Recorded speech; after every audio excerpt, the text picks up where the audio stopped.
Hi, welcome to Great British Churches. Today we're at St Andrew's Church, Chelmondiston, which is just off the River Orwell, a few miles below Ipswich. Bit of an interesting church, this one, because it's not very old. In fact, it's actually younger than our own home. The original church here was destroyed on the 10th of December 1944 by a Doodlebug V1 flying bomb, which crashed into a cottage nearby, completely destroying the church and a school which used to stand on this grass here, and that was all demolished way back. The church was built about 11 or 12 years later, and although it's very modern, it's exactly on the site of the old church. Shall we go and have a look?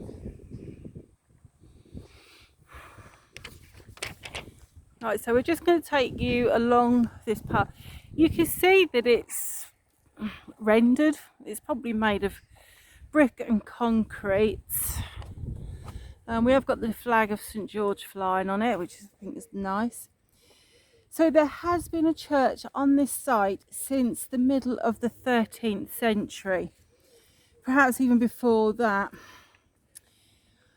But it did, even as far as the 1860s, it was in quite a ruinous state. And it's a little bit windy, so I'm surprised for it being a lovely day. But during the 1860s, a full-scale restoration was necessary, and it was E.C. Hakewell who rebuilt the nave and the top of the tower and added a north aisle and chapel. In the 1890s, the chapel was replaced by G.F. Bodley, and the vestries were provided on the north side. It was, by all accounts, as Paul said, that on the 10th of December in 1944, it was struck by a bomb from Germany. Very little of that church survived, and I think what they'd done, because there was so little of it left, they actually locked it all down and just rebuilt. Restart again. Yeah, and just put this one on here. It was Basil Hatcher who was the architect for this. I'm just going to try and stand back so you can see a bit more of this. That we have got bushes and things here. So it's Basil Hatcher who was the architect, and if you know Ipswich at all, he was also the architect for St Francis Church on Hawthorne Drive in Ipswich. And you can see that it's very similar. Whereas St Francis was quite modern for its time, this one has been done in a version of perpendicular, so you can see that by the windows.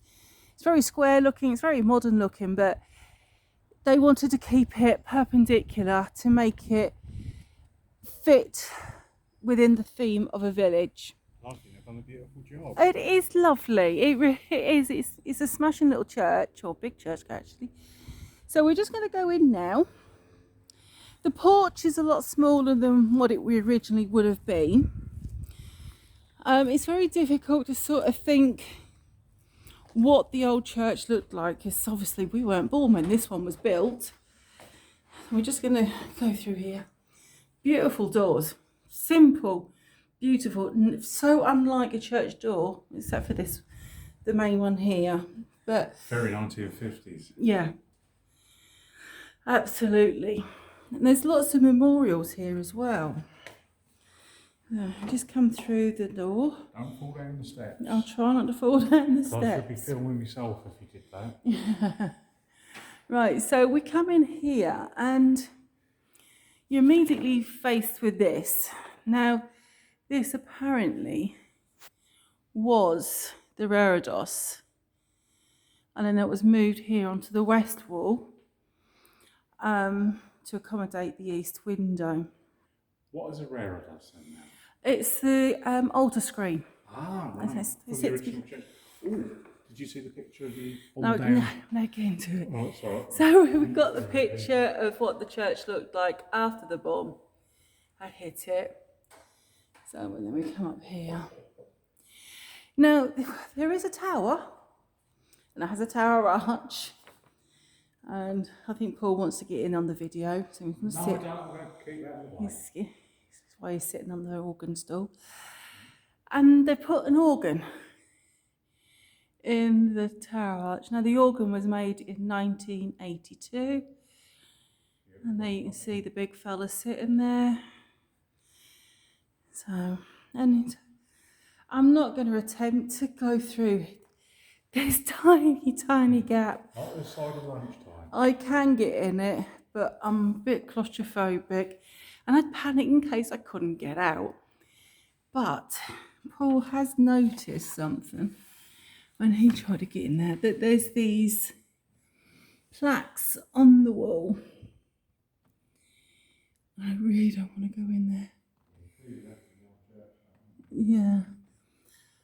Sarah, the wife of Reverend W. Cornwallis, died October the 20th, 1793, aged 79. And then that bigger one says, near this place are buried the remains of Reverend William Cornwallis, 19 years rector, I think it's 49 years rector of this parish, and 54 at Great Wedham in the same county. He died the 11th of November 1786, aged 79. And I think that's nice that they have been saved. And then you've got no, that window there. Given that we know that this church has been completely rebuilt in the 50s, that window there does look deceptively old. I haven't read that it is an original window, so Could be.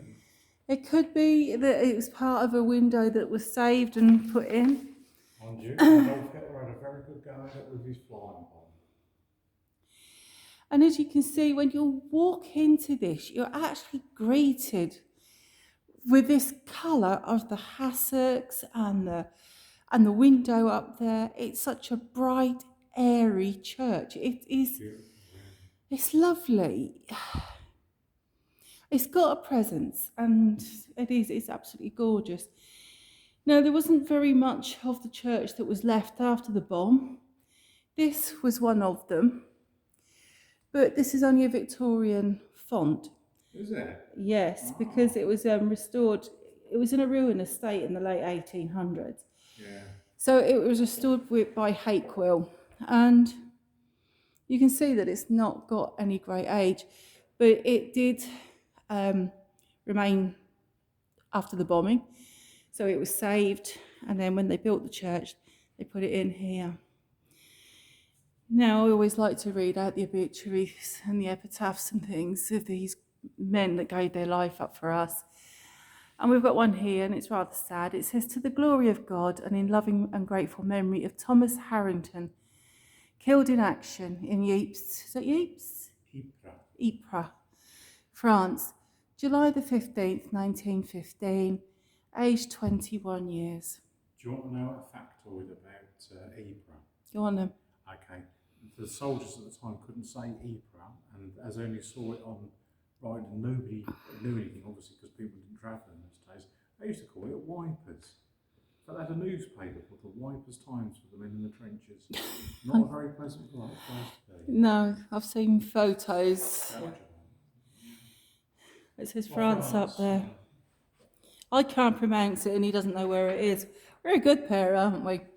And this one here, it says, to the glory of God, the east window was given in 1961 by Major John Grove White, VD AMICE. Now, I'm sure there's people out there going to be screaming at the television, telling me what those initials mean.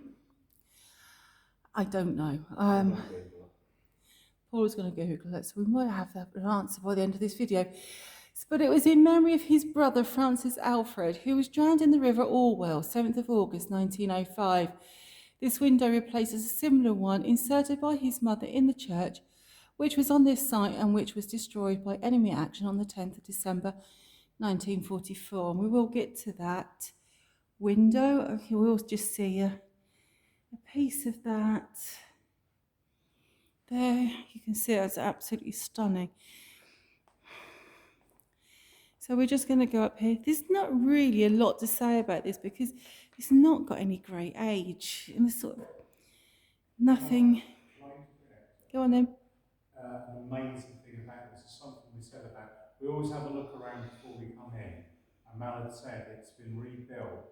If you can imagine a Catholic church before the time of the Reformation, there was an us and them element with the priesthood, whatever, way up at that end. And here, they've rebuilt it exactly the same with a step up. I mean, in fact, you could, all that's missing really is the access way for a roof loft, and it's no different from the original church. It really has been done with a lot of care to keep it looking like a traditional medieval church. It really has. Even the perpendicular windows, there's hints of, you can see that this is not an old church. It is 70 years old. But it's a very fine church. It's not bad at all. For a modern church. And we've got a little bit of glass in the window up here. And this is quite poignant, really. We're just going to go up here. And I'm going to actually save myself the embarrassment by not reading the name on there, because I don't think I could do a good enough job at pronouncing that. But I don't know if you're going to be able to see that. But there's like images in there. There's an image there of a man, a knight, the stars and the moon. And I did see something else. Can't say it now. I think when the sun shines in different areas, you pick out different pieces of it. It's absolutely beautiful. But it is modern. It was 2004, 2005. And that was in memory of the artist, Father Jacob. The other thing that survived from the last church was the pulpit. Again, this is 1890s because it was in the restoration of the last church. And it just seems a shame that they restored that church and then 50 years later it gets bombed. But it all makes part of the history. It's all part of the history of this site. All right, you can't say it's the history of this church, but it is. And then you've got an hourglass. And these were typically used to stop the vicar going on for too long, really. Sort of to keep it within an hour, because if you've ever been in a church, you get fidgety bum. So we just go up here. And like Paul said, they put a step in for the chancel there. And it does have a chancel arch. And it's quite tall. It goes right up to the ceiling there. And it comes down, and you've got the cusp details there on the pillars. And yes, we've got 20th century heating. And then you've got this, which could have been used for the Easter sepulchre. And then you've got the vestry, which unfortunately is locked. I did check. And then you've got a little cupboard where they probably keep the oil and the salt or the goblets. And then you come to this window. Now, this window, as I said earlier, was installed in 1961. And in the centre light, you've got Mary Magdalene, who's kneeling at the foot of the cross. I'm hoping you're seeing that. I don't know if changing angle slightly will help. But you've got her there, and then to the left you've got the post-resurrection of Christ recovering the lost sheep. And then on the right, you have him standing there amidst the flock. And it is absolutely stunning. I'm just trying to see. See, I have to do everything with one hand. I don't get any help. I don't know why I bring him. And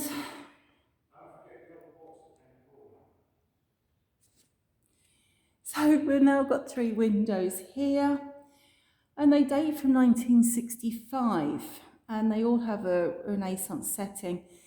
So he is not here, he is risen. So it's all about the resurrection there. And then